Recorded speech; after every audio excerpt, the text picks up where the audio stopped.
Colleagues, this is our next session, which we're very excited about. Is probably, from memory, it's probably the first time we've done something like this before and had a panel session like this. As most of you should be aware, it's going to be run along the lines very similar to that occurs on the ABC with our friend Mr. Jones.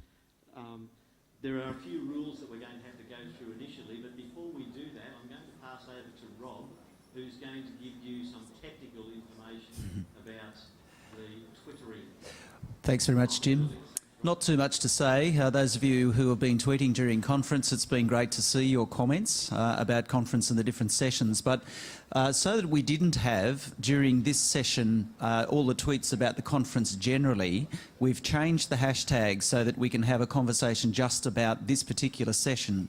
So if you'd like to participate in the conversation during the panel, session, what you need to do is use this hashtag in your message and you can participate in the discussion just about this particular panel session that we're operating during conference. Thanks, Jim.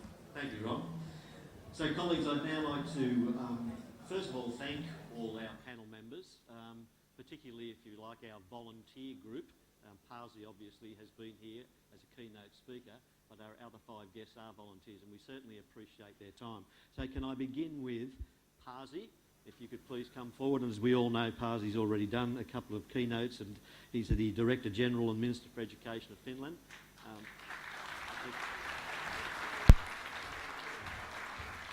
I should point out, just for your own information, that Parsi, myself and the Minister and a couple of people had dinner the other night and breakfast again this morning, and the conversation was very enlightened and discovering about all sorts of things that are happening in Finland and recommendations. And what was really pleasing, I have to say, is some of the questions the Minister asked this morning of Parsi were quite forward-thinking. And so that was a very nice situation we had this morning.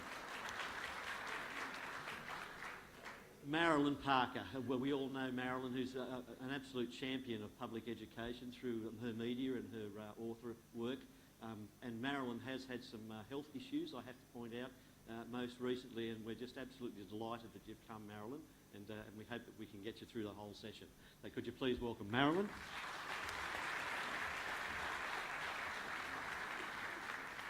And now we have Chris Ryan, who's the acting director, chief executive rather, of the Principals of Public Education Foundation. Many of you would be aware that Chris also historically had very strong connections with the department as the executive director, strategic relations and communications. What that translates into is he was an extremely influential advisor to our previous directors and ministers. So can we please welcome Chris? Also a very keen yachtsman. When we first put this idea together, and I would certainly like to acknowledge Rob Walker for this because he was part of the ideas group that came up with this, we decided that we really wanted a principal representative, and we decided that we needed somebody that can be quite forthright in their opinions. They have an incredible level of intelligence and extremely sharp wit, and so it was a no-brainer to select our principal and colleague, Harry Berwick. Thank you, Harry.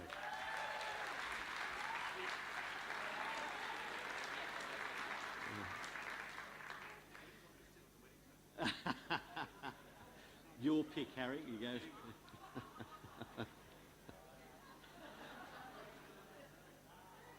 Harry has made the effort to dress very conservatively today, and we thank you for that, Harry.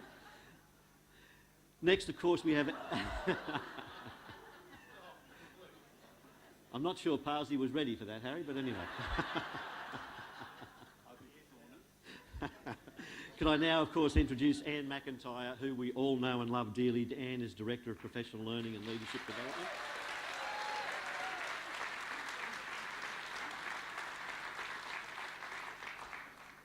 And I have a question for Anne before I introduce our final guest, and that should be the question that you never ask a lady. So I'll ask, but you don't have to answer. Everybody, it's Anne's birthday today.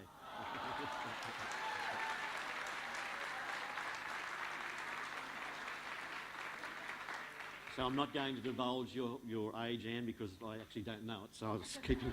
And I'm not going there because I know that's not a smart place for males to go. And finally, can we welcome Angelo Gavrilidis, our AEU President. We all know Angelo very well. Thank you, Angelo.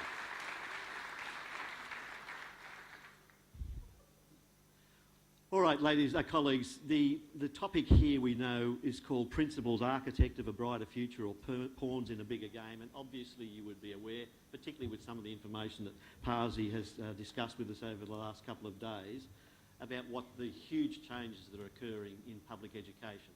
And as our Minister will often say to you at various venues, we're looking at probably the biggest change in education in New South Wales in over 100 years. And so that's part of the reason why we're looking at these sorts of things. For my esteemed panel members, there are going to be some rules and regulations that you need to follow, because I know many of you are very enthusiastic and passionate about some of these issues.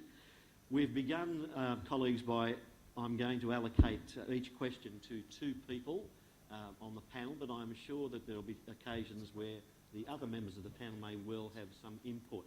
Panel members, I'm going to have to restrict you to around 2 to 3 minutes for your initial answer, and we'll see how we go from there. Are we all clear on all this, panel members? And colleagues, of course, you have the questions in your handout if you're unsure about what's happening. We're going to be calling people from the floor, and we also have questions coming in via video, but I'm going to start the ball game, and these questions will be going to Parsi first, followed by Harry. And so my first question is, in terms of creating the best possible schooling for children, what decisions are best made at the school level and which are best handled by the system? Parsi. Oh. This is an easy one. Good morning, everybody. Let me share you a little bit background for this this issue from Finland, and I try to avoid speaking too much about the Australian or New South Wales situation, because I simply don't know enough. But as those of you who were here yesterday, you remember that Finland, we have a school system where practically everything, all the decisions are made locally, and most of the decisions regarding what the schools are doing done not in the local administration but in the schools. And I think one of the strengths that we have in this system, where the principal and the staff of the school can decide many things, is that since we have had for the last 40 years equity and equality as a kind of a main policy principle, it's been driving our education reforms and development for the last 40 years, that what this system has been able to do now, where the schools and teachers and principals can plan their work, is to translate these often abstract goals and principles of equity and equality. In other words, to make sure that every child has a good school in their own communities, into concrete programs and practice. And I think that that has been and it continues to be a kind of a strength of our system, that rather than relying on the kind of a policy, often difficult and non-concrete policy principles of what equity and equality really means, is that every school in Finland, we have 3,500 schools, that they all have done this work of translating these policy principles into concrete programs and actions at the level of the school. And I think since we have this type of thing, it probably allows me to say that I think that if we really want to have a school system that is able to adapt to the local conditions and circumstances and best serve also the needs of the communities, these are really the decisions that the school should be able to make. In other words, the things that are written and detailed in the school curriculum, particularly those related to pedagogy, how teaching and learning and studies should be organized. So my kind of a lesson from the Finnish system is that teachers and their leaders in each and every school in Finland are probably the best people to judge and decide how the work in the school should be organized so that they can best serve their communities. Thank you, Parsi. Harry, just before you answer, I suppose we should need to clarify for Parsi and our guests around the room, one of the issues we obviously have in our system is the geographical size of our system. Talking to Parsi the other night, basically Finland is roughly about the same size as Victoria, and so there are demographic issues that we don't face. So Harry, if you could perhaps touch on that as well in your reply. I suppose from my own personal point of view, I think it's a great opportunity we might be having in the future. I personally would like to see us have total control over the school and have no system support at all, you know, and only draw upon that when needed. I know that can be incredibly challenging, but I think principals know their schools better than anyone else. They know their staff, they know their students, they know their community. And to create your own unique learning environment to meet the needs of every student in your school, I think you have to have that total freedom and respect and trust to do that. I don't really mean to get rid of the system altogether, but to draw upon it when you need to as a principal, and not the system drawing upon you as the principal when they feel they need it. Give me total power. Yes. Do we have any other comments? Can I just add something in? Marilyn, yes. I'm sorry, I can't help myself. I'm not a speaker. I'm a writer and a tweeter. So you'll have to forgive me if my rhetoric isn't as brilliant as the other people on this panel. But Pasi, I want to point out that we're headed towards a federal election in Australia where it's highly likely that the opposition will be the government. And the person who's going to be Education Minister, Christopher Pyne, has said there is no equity problem in Australia, in Australian schooling. And that's the sort of problem, that's the level of problem that we're facing. And I'm just wondering, from all of your experience, do you have any advice for us at this level? Assassination. I never give advice unless paid for that. And I'm not paid here, so I remain silent. I'm sure Angelo might have something to add to this. I was hoping it would be a calm panel. Thanks, Marilyn, for increasing the stress levels. Before I do go on, though, I do want to acknowledge the traditional custodians of the land on which we meet this morning and pay my respects to elders past and present. And having done that, also say it's nice to be home in New South Wales. So thanks, I really appreciate the invitation. I'm petrified at the thought. I'm petrified at the thought of an Abbott government. They remain totally in denial. They deny the facts, they deny the evidence, they remain steadfast in their support for a funding system that is crippling us, that is failing our kids and the nation as a whole. And to illustrate the extent to which they would go in terms of denial, the comment you've referred to, the Christopher Pyne comment, was beyond belief. Yeah. Beyond belief to suggest that this country does not have an equity problem, when in fact the correlation between one's background and outcomes is stronger in Australia than in many other countries, beggars belief that the alternate Minister for Education would actually say that or even think that. Thank you, Angelo. We thought you might be subtle in your approach to this particular question. I held back, Jim. And I appreciate the lack of descriptive language that we often have as well. That's Can very you get good. him to stop hitting me?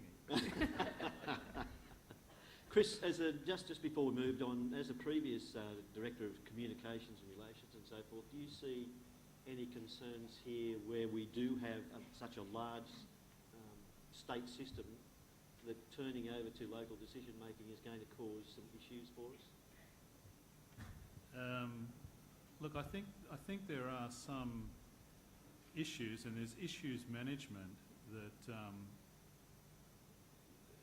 being part of a system can be a benefit to the people in the schools. Look, every day in New South Wales in public schooling, things go wrong that could end up on the front page of the Daily Telegraph. The fact that they don't sometimes means the Daily Telegraph's preoccupied with other things. Sometimes it's the absence of bad luck, but mostly it's due to very, very good management locally. But when principals and schools find themselves in very difficult situations, there is a role for systems level support. And I was privileged to play a role in that within the organisation. So I think in terms of relationships between the system and people in schools, there is an ongoing need. And if you feel that there isn't, then I think you've had a very good run, and may your good luck continue. Or possibly bad And your good experiences. management continue. But if you do find yourself, often by virtue of bad luck or circumstances beyond your control, with a parent group or a community situation or a teacher that's behaved inappropriately. There are a myriad of things that can go wrong that I don't think it's fair to hold you as a principal accountable and responsible for things that are beyond your control. And I think at a system level we have to pick up some responsibility for that, and we have to also assist you. And we have to provide, I say we, I mean I'm out of it, it's not me. The system has to provide a policy framework that works for you. It's irresponsible to give you greater freedom and flexibility or autonomy, if those are the words, but not support you within that framework. And I think that's something that Parsi obviously referred to in the Finnish model as well. Anne, you had a quick comment? This is just one thing that I think is worth flagging when we're talking about systems and schools. We enjoy the benefit of being a system of public schools. And as we've often spoken, we are not exclusive schools who exclude, but we're inclusive schools who have been able to support each other within a system. The one question I have for you, and this question is being driven very much by the international research that has looked at what happens when systems devolve authority to schools, is that the tide goes out and sometimes people want to pull the tide back in. And the question that I think needs to be at the foremost of our minds at the moment are what are the things we need to retain in order to keep the strength of being a system of schools? And in what way does the PPA ensure that there is the voice of principals in that conversation? What are the things systemically that you believe need to be retained to support your work in schools? Thank you, Anne. A lot of food for thought there. Can I just Yes. jump in again there, because I'm actually, despite my background and things I've said in the past about the department, I'm actually a firm believer of the system and the department. And that's because if we're genuine about wanting to drive overall improvement, we need a system. Ben Levin's done a lot of work on this, where he's explored what's been happening in the UK and New Zealand, where they've got devolved systems, where the school is a local entity. And what Ben Levin has found, and Ben Levin, of course, you know him as one of the outstanding international researchers and academics, what he's found is that in those devolved systems, while some schools may improve, others don't. And the only capacity to genuinely achieve system-wide improvement and lift the overall performance of our schools is through system initiatives and to benefit from the capacity to drive that improvement. So we should never lose sight of that if we're genuinely interested about lifting the performance of every child in every school, because in systems that are devolved, and there's been a recent OECD report on this released in February called Quality in Education. They showed that contrary to the perceptions of many that market theories improve education, in fact, market theories where people compete against each other contributes to greater segregation, enhanced segregation in schooling. That is not a recipe for lifting overall performance. It's a recipe for winners, but unfortunately, a lot of losers. Thank you, Angela. We might move on to the second question, and we have our principal from Valentine Public School, Grant McCallum. Grant, if you could find a microphone. Thank you. Thanks, Jim. Morning, panel and colleagues. Throat seems a bit dry and voice is a bit croaky for some reason this morning. To panel, many principals in response to our recent survey indicated they would have to spend more time in the future managing resource allocation than focusing on educational leadership. How do we get the balance right, particularly given the diversity of our school settings and being reminded our schools can range in size from 6 children to over 1,000 and the huge geographical area of New South Wales? So, Parsi, if you could start on this one, and just to clarify that we surveyed our principals, and from memory, I think the percentage finding of principals concerned about that balance between leadership and management was something like 78%. So a fairly significant number of our colleagues have concerns about that. Yeah, we are doing exactly the same things in Finland, and exactly the same concern is there. That most of our principals argue that they are spending more and more time on all sorts of other things, but not leading the school with teachers and children there. I don't think that, you know, in our context that there's anything else that can be done, but to make sure that at the local level where Finnish schools are operating, that there is no anything related to bureaucracy at the level of the school that is not absolutely necessary. And I think that our principals and teachers are doing many things that they question whether they are really needed, whether they really have to fill all these forms and questionnaires and things, that whether it can be done in a different way. I think what some of the municipalities are doing, that rather than doing the work in their own administration, that they're asking increasingly principals to work on behalf of them. So I don't know, the same question would be, if this was a forum for Finnish principals, exactly the same question would be raised over there. Anne, and obviously as we are all aware, Anne is our departmental guru in terms of professional learning and development. Anne, I'm sure you have a strong opinion about this. I think there's the question of the balance between leadership and management is an interesting one, because it's often one that permeates a lot of the language. And when we think of the role of the principal, I think it's very, very obvious, as you all have been doing day to day. It's vital that you keep your eyes on the direction that the school's going and be able to drive that. But at the same time, whilst you're setting the directions and whilst you're moving, to make sure that you don't get bogged down in the engine room covered in grease. And so having the systems to be able to monitor what is happening and having other systems to operationalise those will be a critical pathway that needs to be walked in the future. I think it's also really worthwhile, when things change, to hold on to what you know as an educational leader. And as you're all aware, if we are talking about increasing local authority to be raising student learning outcomes, and there's been that interesting debate as to whether, to what degree it does, it's a little bit like centering a question around the debate of if I own a car, will I have a speeding record? Like, it basically depends what you do. So stay tuned into the research that you know so well about what it is leaders do that has the greatest impact on student learning, and keeping very clear focus on the fact that it's setting the directions, putting your attention into building the capacity of teachers and school and also your students as well as your teachers. But I think having that balance is going to be one of the things that is critically important. The key question is, as a principal, which are the levers that you need closest to you to make sure that you're in the best position to be driving student learning outcomes, and which are the things that you need to be managed elsewhere or have systems in place to manage. But it will be one of the most critical things. I think one of the other things that is mindful to keep at the forefront of your mind in this debate is the ongoing question about the educational leader as the manager, and what skill set is actually most important. Is it important to be the manager, or is it important to be the leader?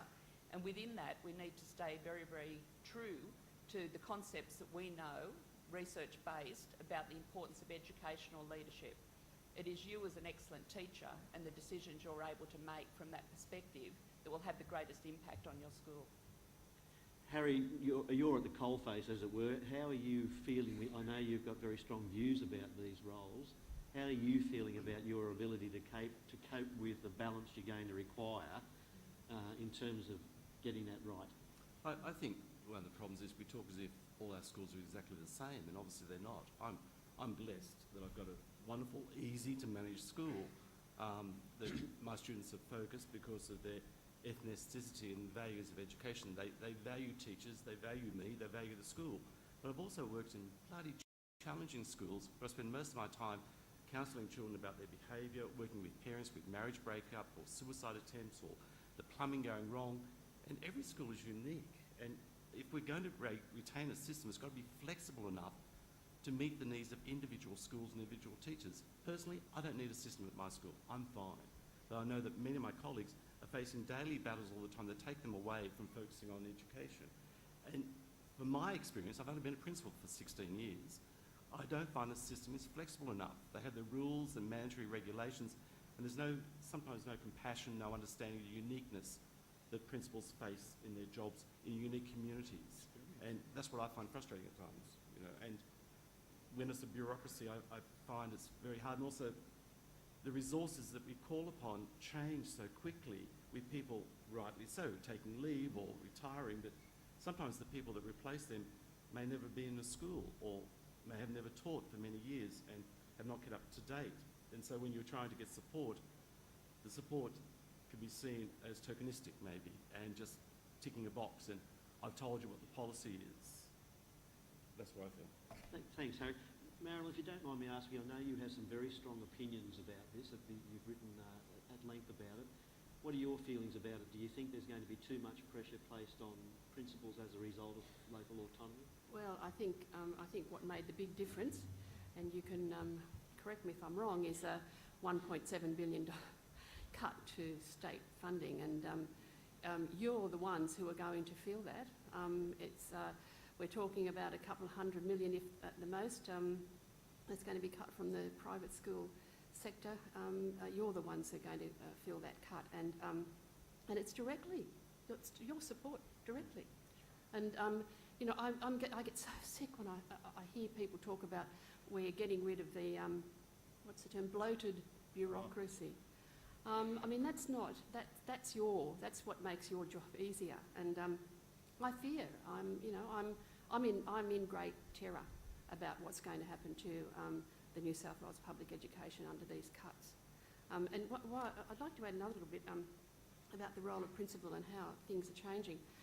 One of the things that I'm also incensed about constantly is the code of ethics, code of conduct.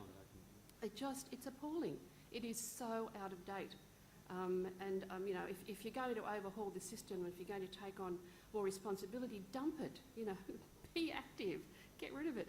I find myself, and this is just me, you know, as a media person, I find myself speaking to some young 20-something-year-old person in the media unit when I want to know what's going on, because I'm not allowed to speak officially, to the most experienced person who knows what's going on, who can tell me and give me background, and that's the school principal.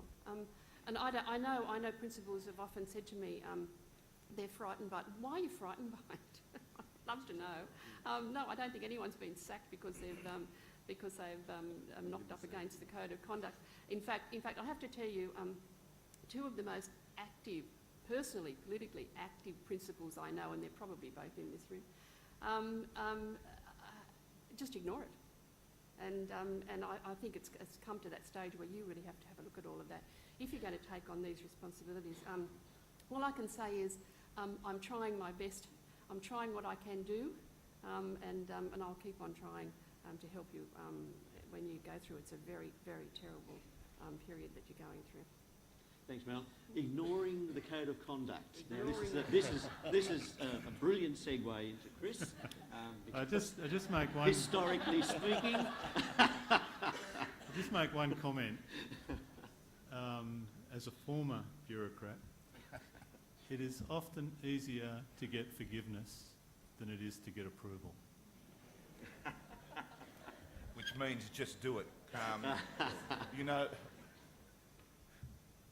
I've yet to meet a principal that wasn't driven by their desire to exhibit and show educational leadership, or the desire to show educational leadership that didn't take them to the principalship. That's what principals tell me in New South Wales and right across Australia. We're educational leaders, we want to be educational leaders, but we're finding more and more of our time diverted from what we do best and what we're trained and skilled to do, to become managers of all things other than educational leadership. Marilyn's absolutely right. When you suffer a $1.7 billion cut and you strip away elements of the department again, and let's not forget we've had a fair few of these restructures since 93 or 94, where we've seen the support staff that Anne managed brilliantly over so many years just go, and we've shed hundreds and hundreds of curriculum support positions and other support positions that offered advice to schools. When all that goes, plus other elements of bureaucracy, where do you think all the workload's going to be dumped? It's going to be dumped on your desks and the desks of those people around you. And if you want to continue to show educational leadership and drive educational leadership in your schools, I fear that too much time will be taken away from doing that. We're already experiencing major difficulties in getting people to become principals. The data shows the lack of take-up for principals. That's not going to improve by dumping more and more workload and potentially blame on people who don't have the resources at their disposal to handle this. And Marilyn again's said something that's raised my blood pressure, the reference to bloated bureaucracies, and that was Timmy Hawkes, Dr. Tim, the headmaster of the King's School, Dr. Tim, who's got a PhD in aerial photography. Who I've been waiting for weeks to get that in.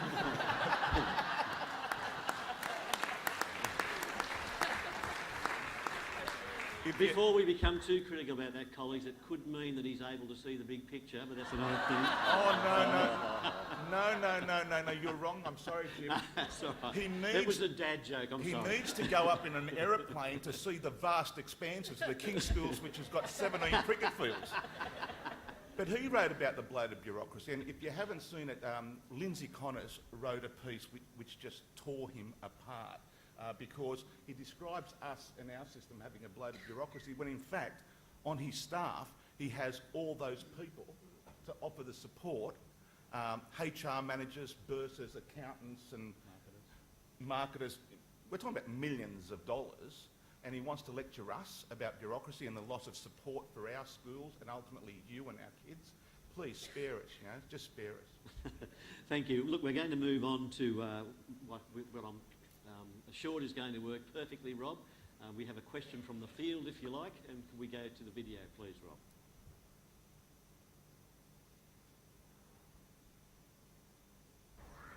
Hello, Margaret Charlton from Newport Public School. Newport is a large school on the northern beaches of Sydney, serving a high socioeconomic community. There are, at times, inaccurate assumptions made about the issues and complexity in the management of a school like Newport. Under the proposed new funding model of a base grant with loadings for special needs, the school's resourcing standard, a school such as mine, serving high socioeconomic communities, may well believe they are not receiving equitable levels of government funding. Does the panel share my concerns, and if so, how might it be addressed in a government-funded public system?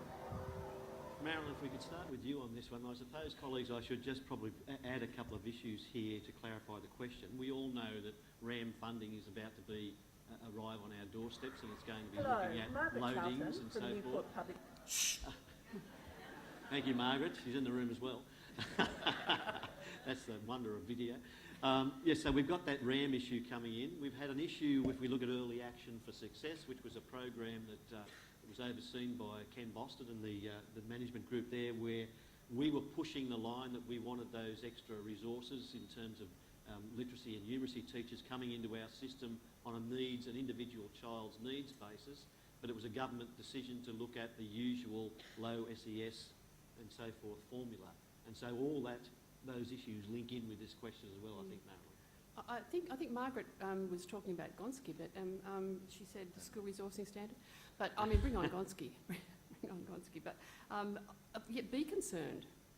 Absolutely, I'm concerned too that the RAM school funding model has not been tested yet. In fact, I was told only last week, the end of last week, that the 229 schools are going to test the model. And so you realise that means they don't know if some schools are going to lose money. And Margaret's school probably will. I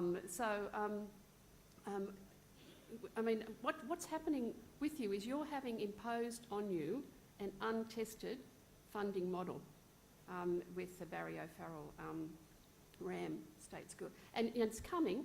I mean, when you think about it, this is how I think about it. They're imposing a new funding model on you, the RAM funding model, we're talking state level, that is untested from a diminishing bucket of money. It's absolutely frightening. So the way I'm thinking, the neediest schools have to get more, right? That's the whole point, isn't it? So where's that money going to come from? I mean, logically, I understand why Margaret's worried. Logically, it has to come from the schools in the wealthiest areas, the schools with the highest ICSEAs. I think the message that I want to give to you is be political. This is the time to be political. I don't think there's much chance of changing Barry O'Farrell's mind, but if there's one chance to do it, then this is the chance to do it, to try and stop that $1.7 billion worth of cuts. I don't know whether you know that there's an alliance happening with the secondary schools across the state. which is an alliance between the Public Secondary Principals Association and the Catholic one and the independent one. And they've actually asked the Premier for a meeting jointly, to oppose the cuts, the 1.7 billion cuts, and they're putting it forward to him. We represent 100% of children in secondary schools across the state. You have to listen to us. And I'd love to see that same sort of alliance happening amongst primary schools, and for the parents to join in as well. So I know Barry O'Farrell actually hasn't met with them yet. I don't know whether he's... Last I spoke to John Collier and Lilla, he hadn't responded to their request for a joint meeting. But this is the sort of activism that you should be doing. This is the sort of stuff that... This is the chance. You've only got a slim margin of chance to try and stop those cuts. Immediately, those are the cuts that are going to affect you. And this, the bottom line is, with any sort of alliance to fight those cuts, to fight the state cuts, public schools are going to benefit most. And so much as you might not want to, feel that you should be in an alliance, I'm suggesting that you do, because you're the ones that's going to benefit most if they pull back on any of those cuts. Thank you, Marilyn. Parsi, in terms of the discussions you've had with us over the last day or two in terms of equity and being the major thrust in Finland and the part of the reason, what are your feelings about this? First of all, what I understand about the review that was done by the Konski team, that it's pointing to absolutely correct thing, and what's has been surprising for me to, as an external visitor here in your beautiful country, to realize that how much government and governments have been financing choice rather than equity. And I think, you know, if we had a same type of situation where government is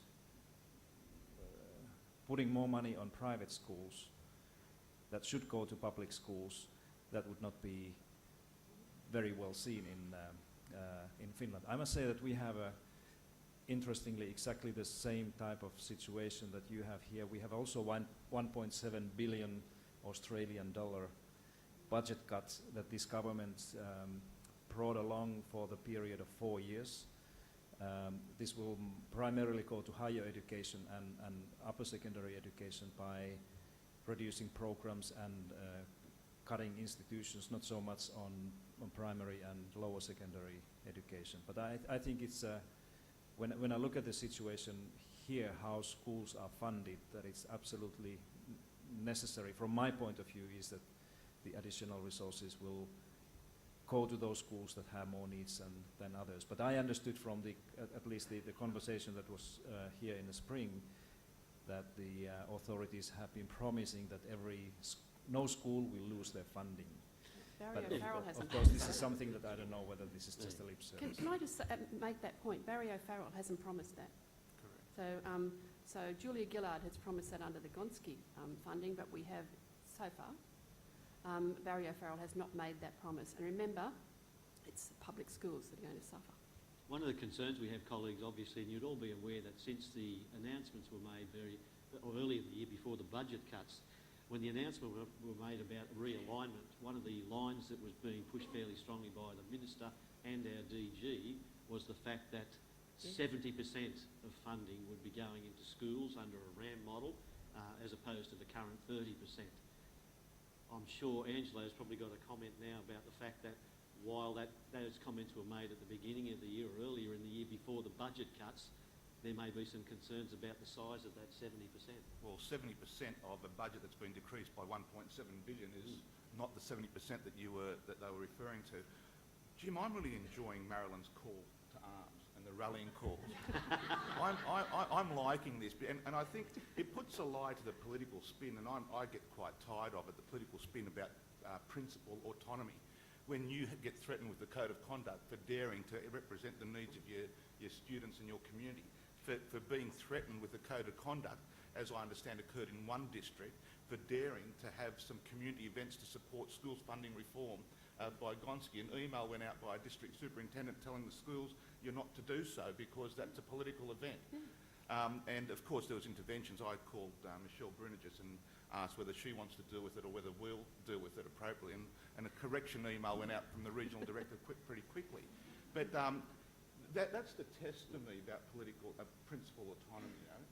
What sort of autonomy are we talking about when you're not allowed to express a view or hand out a leaflet? Yes, Catholic schools and independent schools don't have that.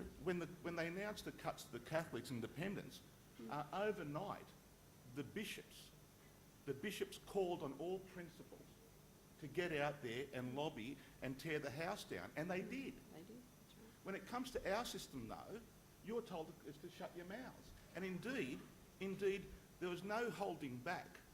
Jeff Newcomb, the head of the Independent Schools Council of New South Wales, and Dan White and others heading up the Catholic Education Commission from coming out publicly and attacking the government. Now, the Catholics, let's not forget, get 90% of their funding from government sources. They're not silenced, yet you're supposed to be silenced on these issues.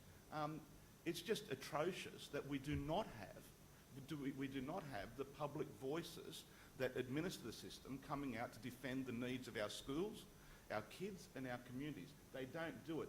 And in the context of the Gonski Review, there was not a single occasion over the 2 years that a DG came out in support of our schools and our systems, calling for school funding reform and enhanced funding for our public schools. The privates had no restraint upon them. What was the question?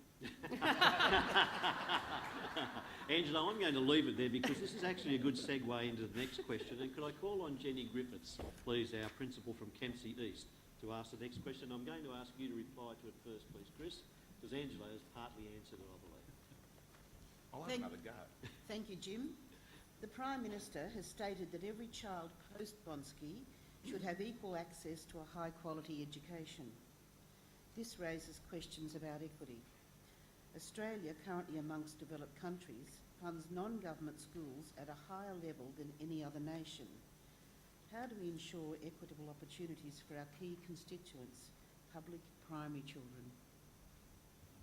Could I just clarify before Chris answers this question? There may be some of you who don't understand Chris's current role as Chief Executive of the Public Education Foundation, but this is a philanthropic group that actually tries to raise money for students in public education and form different sorts of scholarships and sponsorship for those particular kiddies. Thanks, Chris. Thanks, Jim.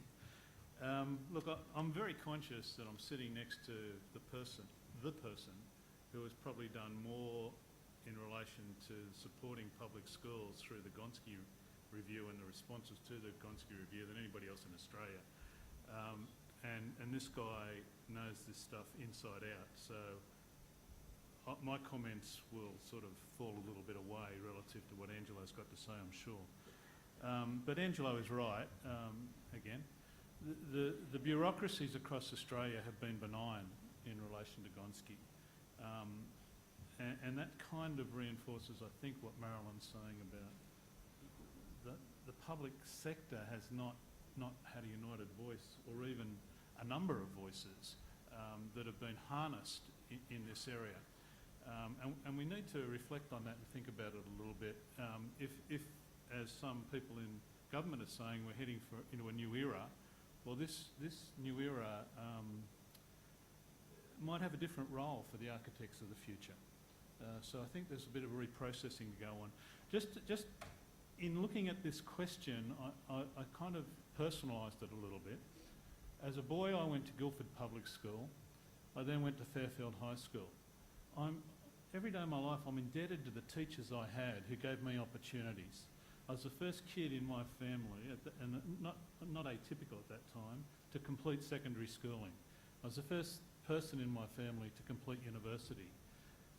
I actually thought at that time that our country was a marvellous place that gave opportunity to people, and this was the start of something that was going to be a fantastic future. Years later, I reflected on the fact that that was as good as it was going to get. And it's been an ongoing point of frustration to me personally to live through some of the funding policy developments that have taken place. So what would we do? I think we need to... Nobody would design what we now have in terms of a funding model. Nobody. Even Christopher Pyne might go beyond what we already have, but anyway, that's another worry. Look, there are some weird things that have happened. We've heard about a so-called decline in education standards over the last 12 years. This is the exact period in which there's been an increase in spending going to the non-government sector. You can make some mileage and mischief out of that, I think. I think there's a point to be reinforced there. We also had, in the late 90s, the disbandment of a policy called the New Schools Policy. With the disbandment of the New Schools Policy and a preoccupation with choice, we've gotten to the ridiculous situation where governments have funded the establishment of schools in communities where the demography doesn't even necessarily require or support those schools. Now, that's just gross inefficiency. Then you can add other inefficiencies. Every day when I catch public transport, I see four-wheel drives on the road with kids with boaters and backpacks and God knows what, being transported all over Sydney to go to schools, clogging up roads, and our public transport system is transporting these kids all over the place. That's another area of gross inefficiency. So we sort of have an inequitable funding model that's compounded in numerous ways and works to our detriment. Choice is not part of the solution. It's part of the problem. I'm concerned that, I'm heartened. I went to Canberra. I was there with Angela when the Prime Minister made her speech about her commitment to the Gonski reforms. And I was heartened by what she had to say. The rhetoric was great. However, I think, and Angela might have another view on this, I think the Prime Minister will take this to the election. It's a point of differentiation between Labor and the coalition. And it's such a critical point of differentiation that all the eggs might go into one basket on the election. And whether the funding actually flows or not may hinge on that. And if Marilyn's alluded to the fact that we may well have an opposition government, then if there is a rally to become more active and political, there's never been more at stake, in my view, than now. I also can't quite come to grips with the fact that we talk about how hard it will be, or the opposition in particular talks about how hard it will be to find the money. In terms of an economy like ours, it's not a lot of money. I mean, I just think this is an illegitimate point to be making. As a percentage of our GDP, it's not that great. It's less than 0.5%. And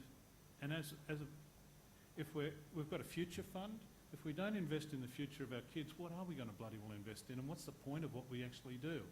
So there's some issues there. I also think it's going to be challenging in that, and Angelo will make this point at some stage if he hasn't already, that we have above average performance with below average resourcing. Now, treasuries actually see that as a pretty good thing. So we're up against arguments about management as well as about what's right educationally.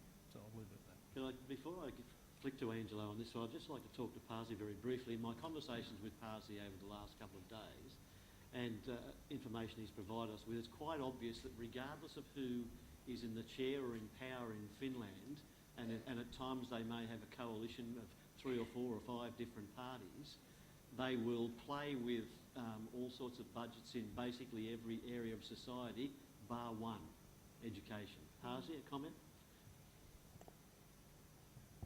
Yeah, that's how the system works. Can I use the opportunity to get back to the conversation I had with your minister? You know, I've been privileged, as you heard, to have a private conversation with him today and yesterday and a couple of times before. And he asked, when we went to the dinner the other night, he asked me a very interesting question related to funding. He said that if you had, in Finland, if you had 1 billion additional money for education, what would you do? And you know, of course, if this type of question comes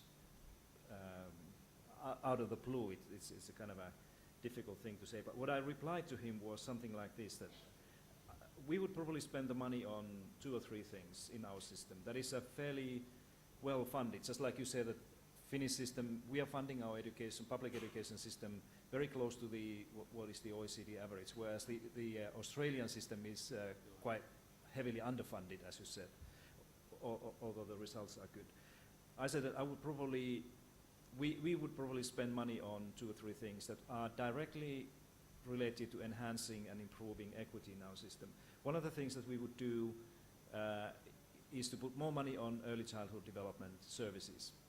Although this is not part of the education system, unlike in many other countries where the preschool and daycare system are part of the education, but in Finland it's not. But we would still probably invest some money on those. But then there are 2 things, I think, where most of the money should go in our case. One of them is a special education thing, and I think that's something that, you know, when you look at the special education systems internationally, there are very different practices there, and our system is working in an alternative way, in a sense that we have about 1/3 of our basic school students, basic school meaning grades 1 to 9, about 1/3 of the students are categorized as special needs children.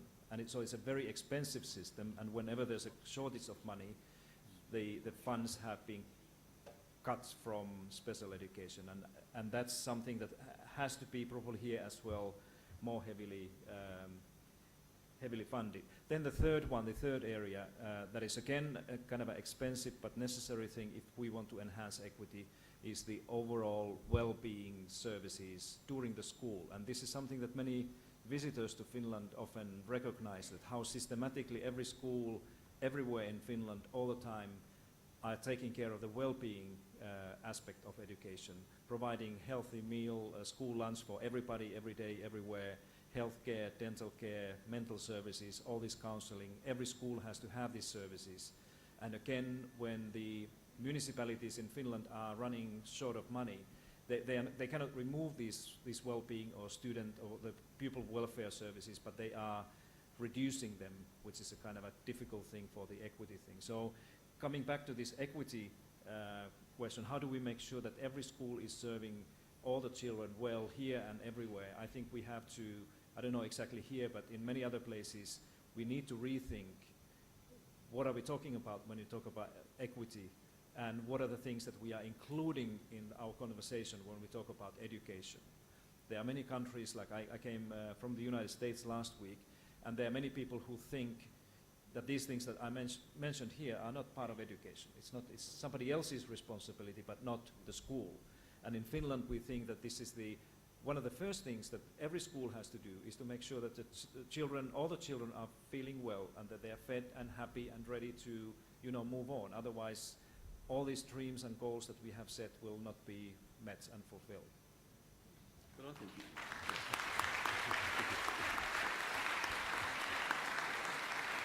Chris.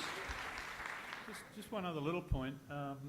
If the Gonski funding doesn't come forward, schools like Margaret School, where you've got a community that can exercise choice, there's a danger that not only will things not get better, that they'll get significantly worse. And primary schools in particular play a more critical role than simply educating kids. I mean, in most communities, primary schools are part of the fabric that creates community cohesion. It's where lifelong friendships are made by children. It's also what brings families together and adds cohesion to the local community. And if we get greater fragmentation and we get a proliferation of more faith schools, and we continue to fund schools in areas where there's no demographic demand, then we're simply going to get greater fragmentation of our society to the disadvantage of our society, and we will lose things that are critical to us as a country in terms of our social cohesion. And if you think back to the horrors of what happened in Cronulla not so long ago, nobody would want to see any more of that sort of thing happening in our society. But it's not unrelated to what happens in schools and what money goes into schools. Angela. Gonski established beyond any doubt the need for significant funding reform but he went one step further with the release of the report on 20th of February this year. Gonski established the urgency for funding reform. There is hardly anyone, with the exception of Pyne and Abbott, who are increasingly finding themselves very marginalised in this debate. Even the more serious players in the private school lobby acknowledge that we need to do something about funding reform in this country. The principles that underpin the Gonski funding model they're so plausible, no one has been able to bring them down. How can you argue against a funding model that suggests a resource standard as the base standard for all schools? Of course, government schools would get 100% of that resource standard. Private schools would have it capped at 90% and calibrated downwards based on their capacity to raise fees. But in addition to that base funding, the resource standard, there will be the additional loadings for low SES, indigeneity, isolation, special ed, students with disabilities and English language proficiency. And indeed the loadings are so structured, and this is what's so great about the report, that where there are concentrations of disadvantage, the loading grows, as does the concentration of disadvantage or the concentration of Indigenous kids, etc. The system, it's a flawless there's flawless set of principles. $5 billion in 2009 money, as Julia announced on the 3rd of September, the Prime Minister announced on the 3rd of September, it's now $6.5 billion in today's money. We are very close. We are very, very close to something quite historic and significant happening in this country. And indeed, we were so close that we believed that a bilateral agreement was only a matter of weeks away. The government knows, given the political landscape in which we find ourselves and the changed political nature of the states post a series of state elections, they know it will be difficult to get a COAG national agreement on schools funding reform. But they believe, as they did with the NDIS, if they can secure one or two bilateral agreements with some larger states, it will see the other states fall into line very quickly. We were very close, I say it again, literally weeks away from a bilateral agreement, and that agreement was going to be with New South Wales, until, of course, the New South Wales government announced the $1.7 billion cuts, because the Commonwealth will not be willing to hand out money only to have it fill holes created by other jurisdictions. Now, I can assure you there are a lot of discussions happening behind the scenes. There is a lot of work happening behind the scenes to see how we can get this back on track, because we're talking about billions of dollars over the life of a 6-year funding agreement. The overwhelming majority, now Gonski, in the Gonski report, it talked about 75% share of it coming to public schools. I believe the settings will be such that we will get even more than 75% share of the funding into public schools, because we simply have that demographic. 80% of low SES kids, 85% of Indigenous kids, 80% of students with disabilities, 90% of new arrivals, non-English speaking background, and 90% of kids in rural, remote and isolated settings. Of course the money will come to us. We can't afford to trip over now though, because if this is not legislated before the federal election, we're gone. It will not happen. We've got to intensify the pressure to give the Commonwealth, the federal government, the courage, in an electoral sense, to forge ahead, and we've got to maximise pressure on the state premiers to get them to back off the cuts. I think what's got to happen is a line's got to be drawn under the financial situation at a given time. I'm not going to say what year that should be, well, not today and not publicly at this point in time, but the line's got to be drawn under the sand, and we've got to get on with funding reform. Barry O'Farrell said in April that we ignore Gonski at our own peril. The New South Wales government, in their submission to Gonski, called for a dramatic increase in investment, and indeed recommended that we go to the average investment in terms of GDP when it comes to education. Gonski's increase would take us to the average investment against GDP. It doesn't take us to the top of the pops, it's the average. It will take us to about 3.5, or to about 3.6, 3.7% of GDP for school education. So in their submission to the Gonski review, they said increased funding, we need an investment of $10 billion, they said. We ignore Gonski at our peril, and they announced a few weeks ago, we'll strip money out. And what's worse was what made it even worse, O'Farrell and Adrian Piccoli saying investment doesn't make a difference. Well, it does. We need the money, and if we don't get it, legislate before the election, and if it doesn't happen, and it won't under an Abbott government, I fear for the future of public education in this country. I fear for the social cohesion in this country because the division. I don't believe we are fragile. Our existence is perilous in too many communities across Australia, particularly in our major cities. If we don't get this funding reform now, given the corrupt nature of the funding system introduced by Howard, which will continue to give exponential funding growth to the privates and the ones that least need it, I fear for our future. We had Dr. Jim McMorrow do an analysis of this year's budget papers, and you know the budget papers contain the forward estimates over 4 years. If the current funding system is retained, such is the nature of the funding system, such is the corrupt nature of the funding system, when you compare the amount of money coming to us in 2015-16 compared to now, we will have a loss of we'll have a cut of $670 million. That's the equivalent of 7,000 teaching positions across New South Wales, whilst at the same time, over the same period, the funding would increase the privates by $1.2 billion. And that's on the same share of kids, mind you. So they get an increase of $1.2 billion, 13,000 teachers. We get a cut of $670 million, 7,000 teachers. Such is the nature of the current funding system, and Pyne wants to retain it. Enzo, thank you for that. Look, this is a little bit of a segue into our next question about some of the comments that Chris and both Angela have made about the importance of primary schools. Can I ask Sue Estens, the Principal of Hamilton South? Thanks, Sue. The question is, what is the role of public education in a first world nation?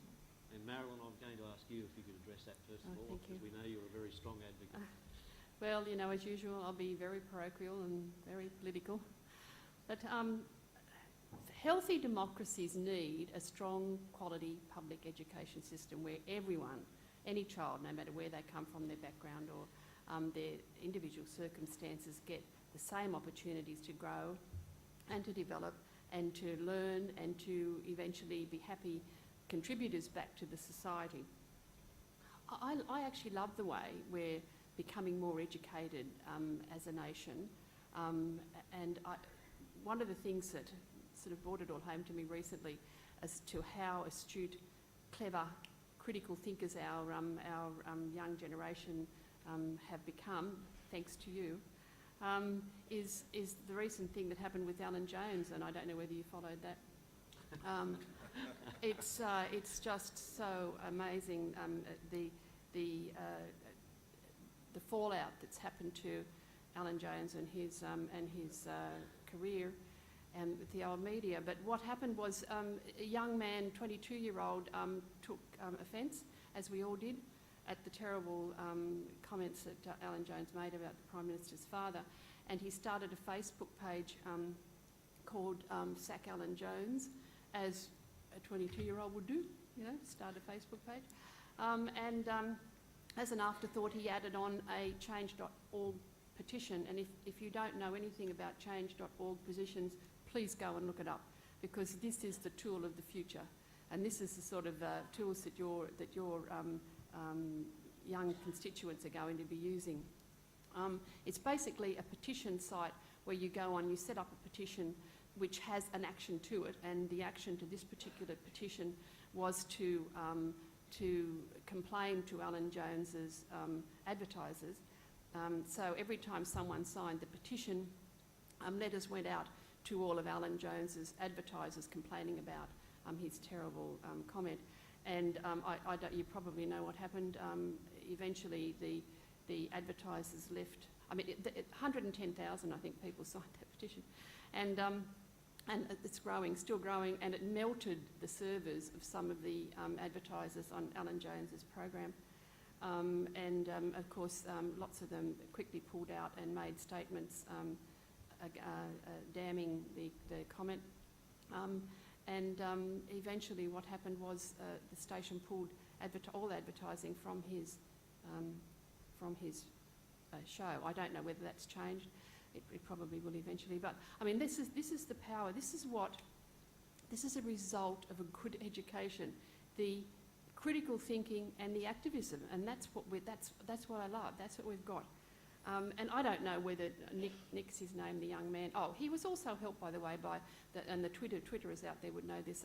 The Twitter hashtag Destroy the Joint, which was mainly women taking offence at a previous comment that Alan Jones had made that women are destroying the joint, and they playfully set up a hashtag on Twitter and started exchanging light-hearted comments about how women are destroying the joint. Well, that also gathered a lot of people in who then went and signed the petition that the young man had set up. I don't know whether Nick is a public school graduate. If he isn't, he should have been. because we all know that that public school graduates are better at critical thinking, and we all know public school graduates are better at as independent learners when they do get to tertiary level.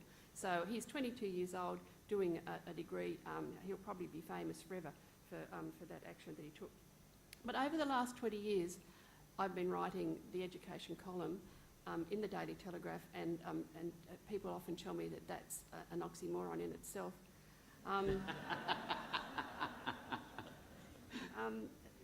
I've noticed what has been happening, and I've been terrified by it.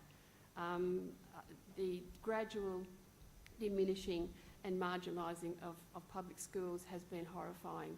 And I don't know whether you know a room full of primary school principals, but in several areas, many, not just a few, many areas of the state now and a couple of regions, the government is the minority provider of secondary education in this state, and that just absolutely terrifies me.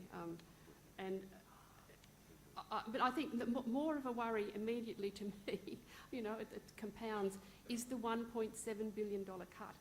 And you know, I know we want Gonski and we want Gonski to happen, but this is your chance to do something. This is the time to be political. Once that cut's gone, it's locked in, it's going to be very, very difficult to get that ground back. And I don't know, you know, change.org, 22-year-olds, whatever you can do, get out there. And at this stage, that's my main message. You need to do whatever you can do, first of all, to try and stop those cuts before they happen, and secondly, as Angelo has said, to bring on Gonski. Thanks, Maren. Parsley, in our conversations over our last 2 days, and I think it was inferred from the Minister that on both occasions I had a free meal, which was very nice. This morning we were actually talking, colleagues at breakfast this morning, about the turnover in the Finland system over a 40-year period, and I know Parsley feels very strongly about the part of that turnover resulted in the closing of a significant number of private schools. Yeah, that's right. As I said yesterday, that we until 1970, early 1970s, we had a major part of the education system was run by private schools. I'm one of those who were forced to go to private school because there was nothing else available, and starting from 1972, these private schools were gradually closed, not really closed, but merged as a part of the public municipal education system. And it was a painful thing to do, but now we know that it was the right thing to do. If when country had a dream of having a public school system or school system that is serving everyone equally and providing good education for all. So we have experience of that. It would probably be more difficult nowadays, but I would still say that it's not impossible. And interesting that you say that, because when that was mentioned to Adrian this morning, yes, his eyes curled over a little bit, thinking, oh, that's going to be very difficult to do in our system. Yeah, and he's not the only one who's rolling his eyes when this thing is discussed. Jim, a lot of people talk about choice in education, and we hear it every single day.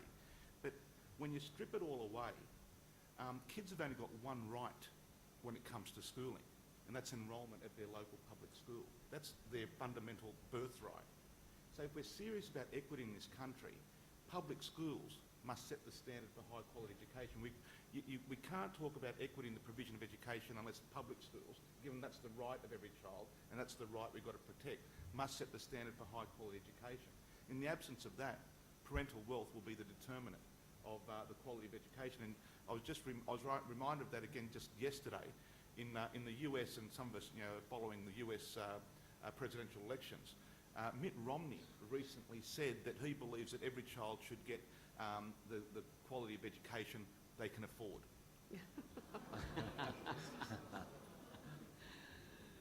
Can I just add a little bit there? I often have conversations with politicians, and I've spoken to Christopher Pyne often, and I've one particularly frustrating conversation I had with him. I exasperatedly said in the end, well, what do you want? What do you want to happen to public schools? And he thought about it for a bit, and he said, I said, do you want to close them all down? And he thought about it for a bit, and he said, I want them to be more like private schools. And the difference, he says, are the parents.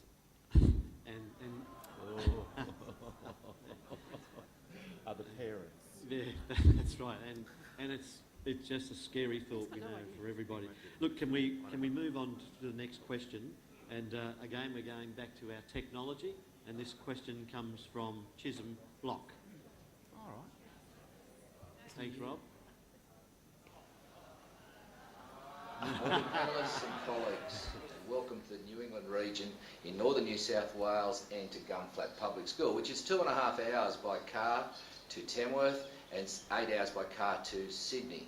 Many of my colleagues in schools west of here have much more expense and distance to travel to those larger centres.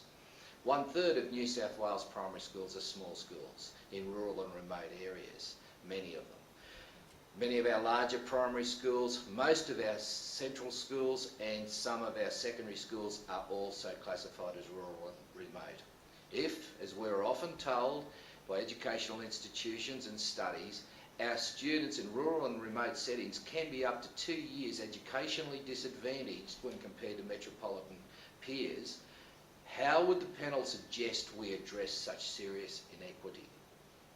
Thank you. I already have. It's called Gonski. Because ultimately, as you know, as I've already said, the loadings are such that there is a loading that deals with geography, and that loading will bring... originally, Gonski recommended the loading deal with size and location. The government, having embraced schools funding reform, has split that loading and is dealing with size in a different manner, but location remains. And the loading is such that it grows, as does isolation, and that will deliver significant additional funding. I don't think anything compensates for isolation entirely. Isolation is an incredible determinant on a whole series of factors, education being one of them. But you can go a long way to deal with isolation and other issues that contribute to inequity through the appropriate resourcing in order to level the playing field. And that, at the end of the day, there is no level playing field. I'll go back to the very first question that was asked of us. There is no level playing field. Anyone who thinks there is is really just kidding themselves.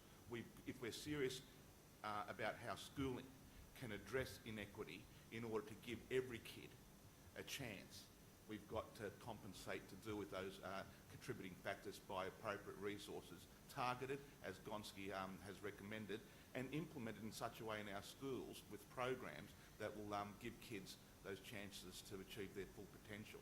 It's got to happen, folks. It's just got to happen. And could I put in a plug, Jim? If you haven't already registered on the I Give a Gonski website, you must. You'll get regular updates, igiveagonski.com.au, and we've got tens and tens of thousands of people registered on there.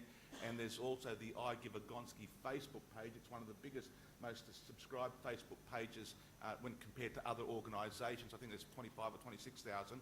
And in the week commencing November the 10th, if I may again, Jim, we'll be coordinating our next major national effort with respect to Gonski, and it's going to be called Do Your Block for Gonski.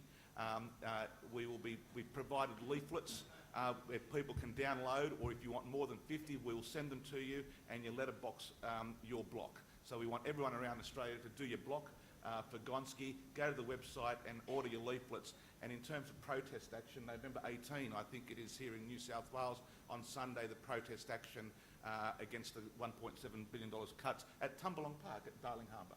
Thank you, Andrew. And as it's not the ABC, it's quite okay for you to advertise. Chris, in terms of, and I'm sorry I'm reflecting on your previous role, but I'm sure you would have had significant input into some of the concerns of our rural and remote schools over the year. Technology being one of the huge ones. One of the problems we have, Parsi, is because of the demographic and the geographic size of our state, it is sometimes difficult for us to actually get technology into our schools. And as we would all understand, technology is a great way for us to actually enhance the opportunities for kids in rural remote areas. Chris? Thanks, Jim.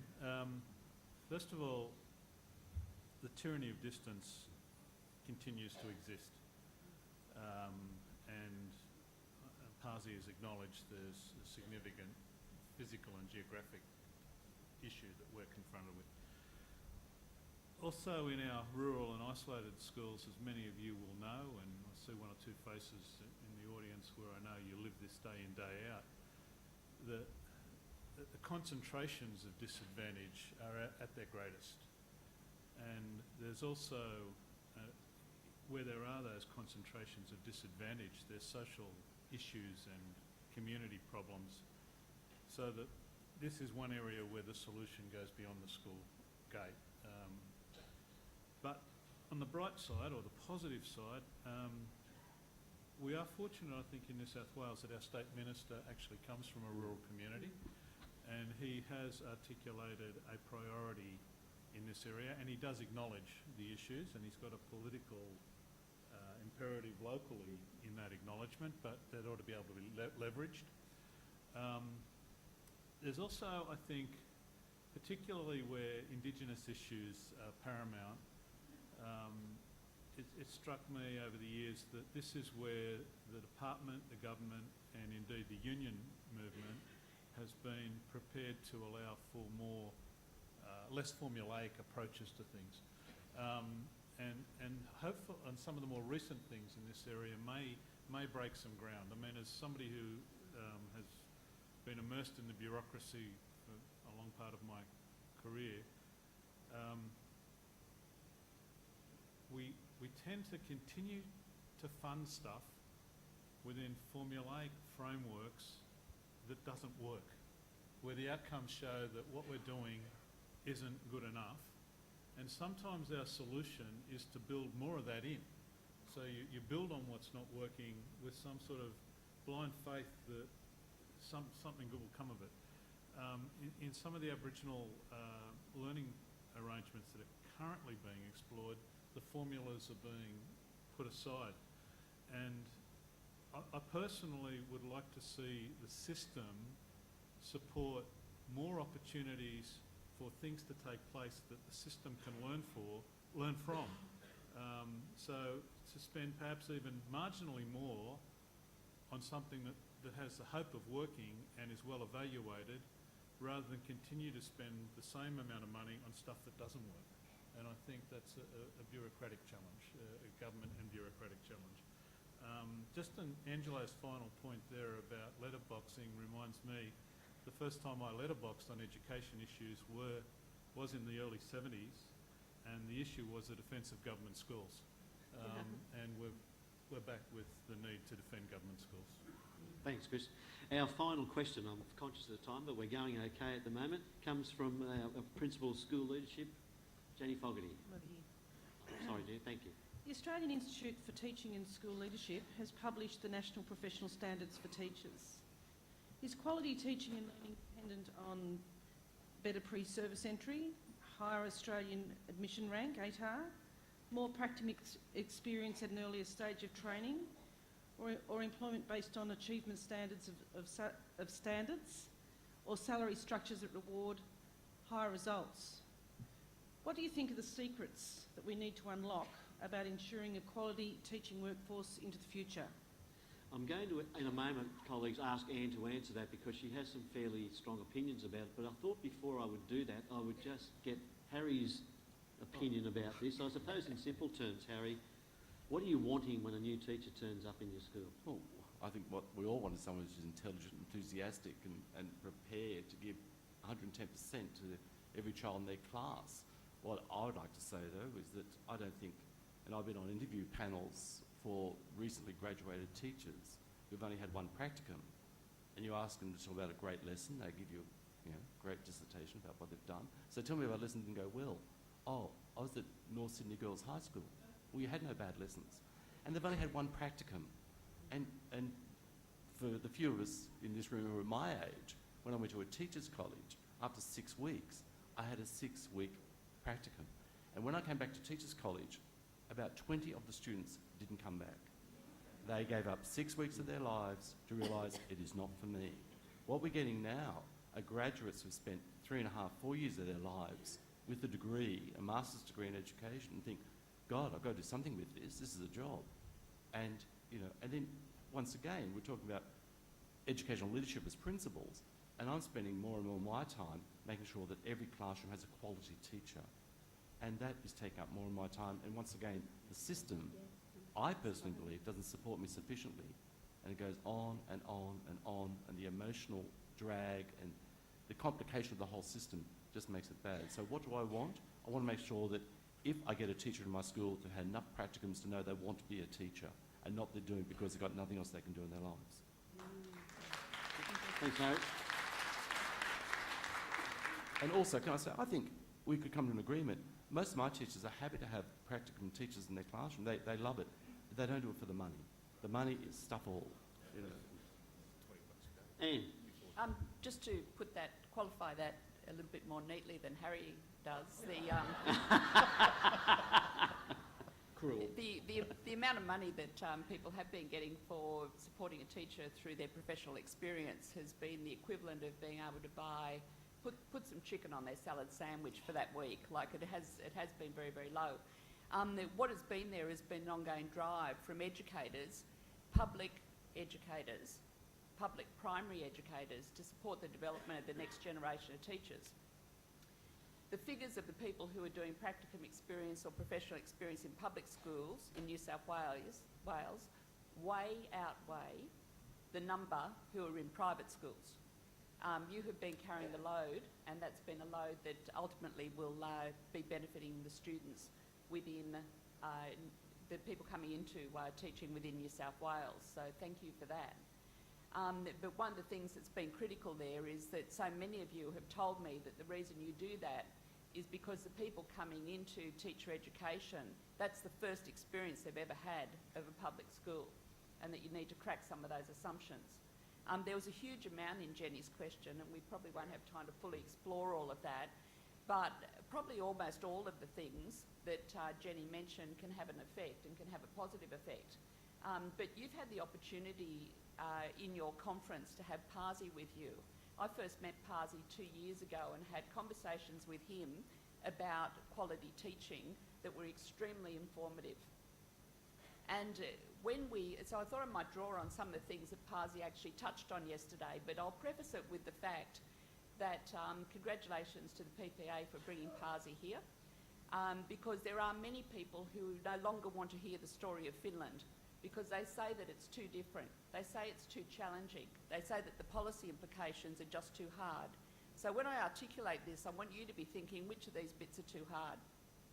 Which of these bits are too hard for our society? Parsi indicated through a graph that there is actually 10% of the people who are applying for teacher education in Finland are actually accepted, that there's a cut-off. But what sits behind that is the fact that teaching in Finland is regarded as one of the highest and most honourable professions. It is held in absolutely high esteem if someone is able to enter teaching. You and I know that there's no higher honour than to have an impact in the lives of the children who we serve. But is that held by the society in which we currently work, and how do we reshape people's perception of the importance of our work? Parsi also told a story about the interview, and I could see people struggling with it, and I did as well in our first conversation about his niece not first coming in to teaching because of an interview. And it was through conversation with Parsi that I actually worked out what was being asked in the interview. When the highest academic students are given the opportunity for the interview, the culling process is occurring, in my view, on teacher efficacy. Do you think you can actually have an impact in the life of every child? Is that the passion? Is that what's driving you? So how are we actually bringing people into the profession? What is it our society thinks about the teaching profession? What do we need to do to stand with a level of righteous indignation and actually call to attention the value and the importance of the work that we do, particularly within our public schools? The second thing I'd just like to raise there that was mentioned was about pre-service training as well as the practical experience, and I agree with what Harry's saying. But within the training that occurs in Finland, there is 5 years of a master's degree. Some of you may remember a thing called a teacher's scholarship. Some of you, like me, like Chris, may have been the first people in your family to ever finish school and have the opportunity to go on and study despite opportunities for entry into law and other things because you wanted to be a teacher. And at that stage, going back to the 70s, which I may just do, can't remember how old I am, but you know, the buses that were running past at that time had a huge slogan outside our school which said, "Change the world, teach." And a lot of us had the opportunity to go into teaching. They still can in Finland. But right now, people going into teaching, particularly people from the background that I came from, are going into teaching with a HECS debt that is bigger than my first mortgage. So what is it we're doing to make sure that people have that opportunity to be entering that profession? And once you're there, 5 years of a research master's is actually focused on something that, according to my analysis that was done only a couple of months ago, you have 5 years to focus on an area of learning that you would be lucky to get 10 weeks on in your current teacher education degree. Now, you know, I think standards and an articulation of what good teaching looks like is a good starting point, but that's what it is. Is everything within it weighted equally within pre-service training? When 700 teachers in New South Wales last year were asked what it was that they found was the greatest source of learning and the greatest source for them to refine their teaching, they talked about feedback and they talked about assessment. And there's so much of that work that is captured in the masters, but it's not actually a part of teacher training in the same degree anywhere in this country. How much would that cost to actually move that focus? Because you refine your teaching practice on what the kids do while you're teaching. The other thing I'd just like to mention is about conditions of teaching. Obviously, some of the other things that Pasi mentioned yesterday, he talked about the amount of teaching time. And from 7 years of research with our teachers in public schools, we know that the greatest source of learning is also through collaborative practice. And professional learning is built day to day with the opportunities into the work that occurs in Finland, with the opportunity to plan together, teach together, assess together, and evaluate student learning outcomes together. Because we know that the key to school improvement and the key to us refining our own practice is actually professional learning. And all of the research points towards the symbiotic link that exists between professional learning and school improvement. So there are a range of things that are embedded there. I would like to make one comment about the bit of the question that Jenny posed that I disagree with, which is the payment and reward of teachers based on results. Paul Brock, who many of you know very well, tells a story of when one of his daughters received a university entrance score that was extremely high. And the first thing that Paul did was he got on the phone and he rang Sophie's kindergarten teacher. And he said, "I want to thank you for the contribution that you've made to that result." What Paul was articulating was what we all know, which is the concept that it takes a village to raise a child. It's the interaction and the work of all of us that contributes to the learning of others. So when we're looking at a system for acknowledging the work of teachers, it needs to be something that is firmly grounded within our own profession and not based on a mechanical and corporate view of reward for the success of an individual against one outcome. And if we were packing meat trays, that might be an appropriate way to work, but the work we're doing is professional and it's complex, and we need to be wary of those approaches. And many of you have read the report that I wrote on this, where I share the story that at the time that the CEOs of companies in the States were paying each other performance bonuses, unemployment rose to a rate that was extreme, and at the same time those companies were collapsing. We need to stand with a level of dignity within the knowledge of our own profession and inform the policies, and that's a very, very important role for us to play, and not get caught up in market-driven competition and the world of business in informing those policies.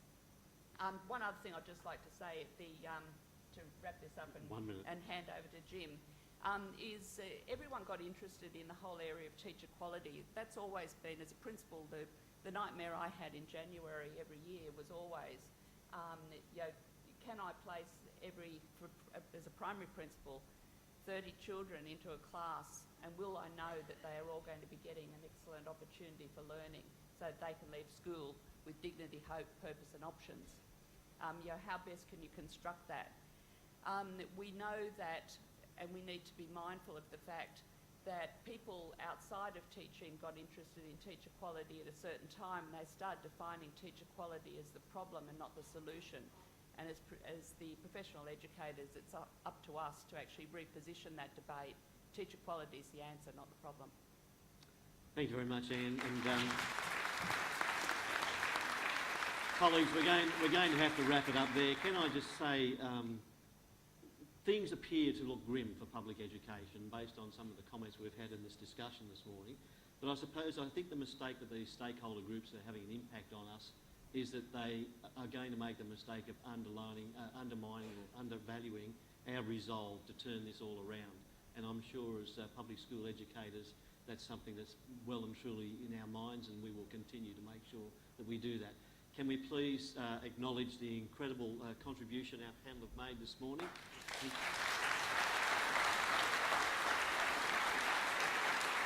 And David,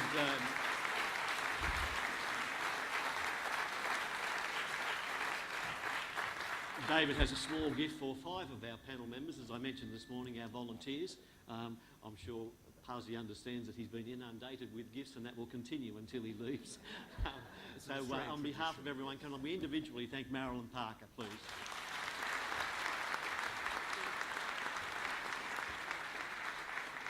And Chris Ryan.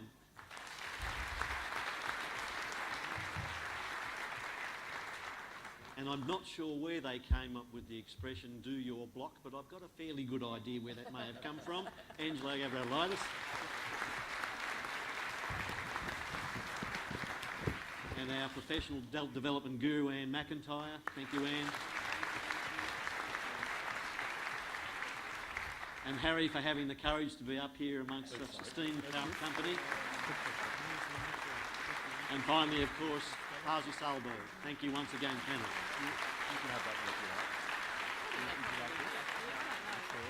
Colleagues, our meeting hasn't quite finished. If our friends here are quite happy to just stay here for a few minutes, we'll only be 3 or 4 minutes to finish this. But if you wish to go, Marilyn, I will understand if you need to move off now, that's fine. Thank you.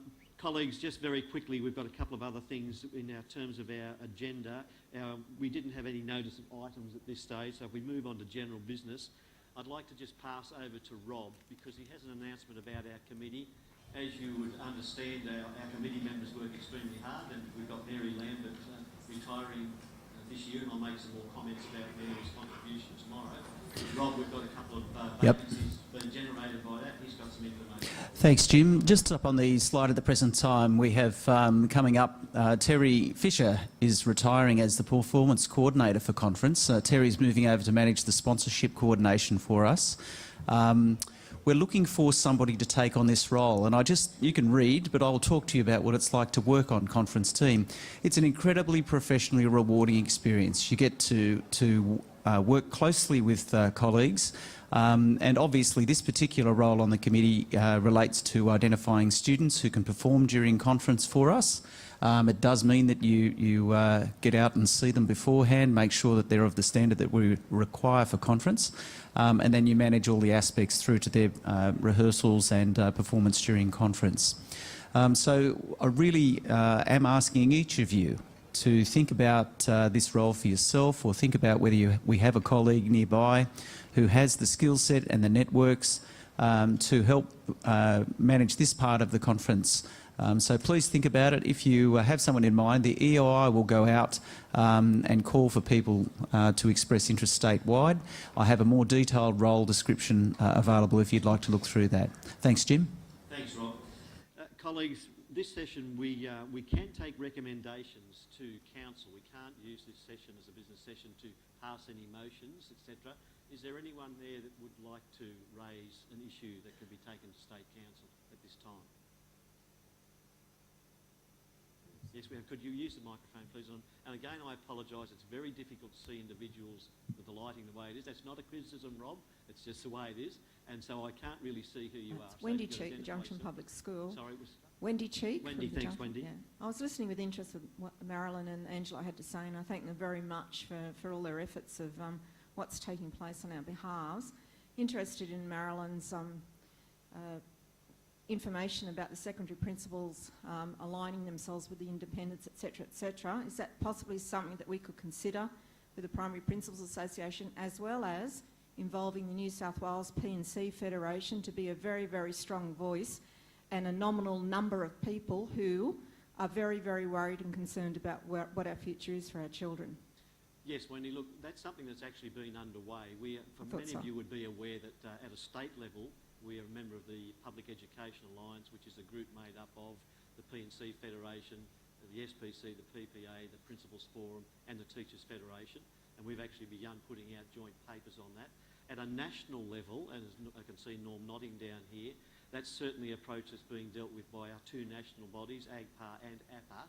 And so those things are certainly in train, and there are going to be high priorities for us. So please be assured. And then perhaps a media campaign with numbers around how many people that actually represents in this state. That's right. I think that would be interesting.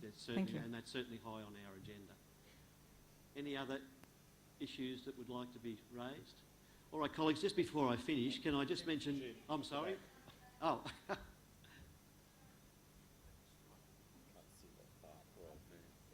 Is that you, Jackie, is it? Sandra Bradley. Sorry, Sandra. Again, as I said, it's very difficult for me to work out from up here. It's an age thing. Yes, it's Sandra Bradley from the Granville area.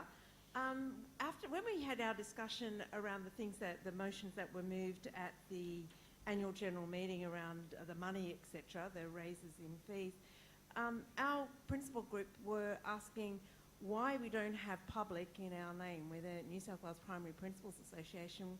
Why aren't we the New South Wales Primary Public Principals Association? Has anyone thought of that as an inclusion? Oh, I might have to pass on to somebody that's been around a lot longer than me. Jeffrey, have you any... are you handy, Jeff, or have you gone on a health break? He's here. Thanks, Jeff. Jeff, as we all know, has been basically involved in the department for close to 100 years now. So. I don't know the answer, Jim. I think probably it stemmed from the fact that both the Secondary Principals Council and the Primary Principals Association commenced with a view that we were representative of the vast majority of students and teachers and schools in our system.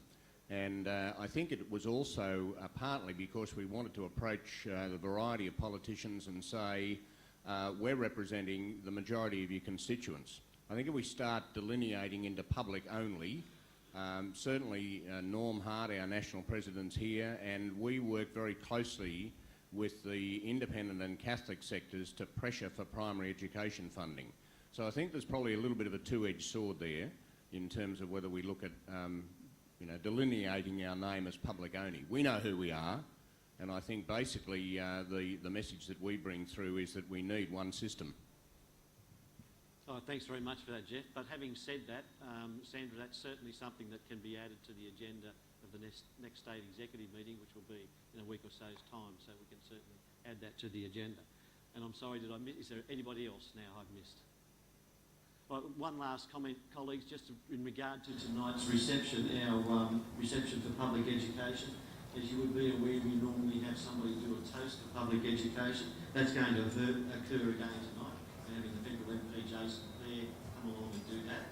I'm also in conversations with the Minister this morning at my free breakfast and discovered that the Minister is also going to be available for the reception for about half an hour tonight. So I would encourage everybody to come along to that reception. You'll have time, obviously, informally to have a chat to Adrian if that opportunity arises. Thank you very much for your attendance this morning. I believe it's been a great initiative, and again I recognise the executive for coming up with this idea, and please enjoy your morning tea.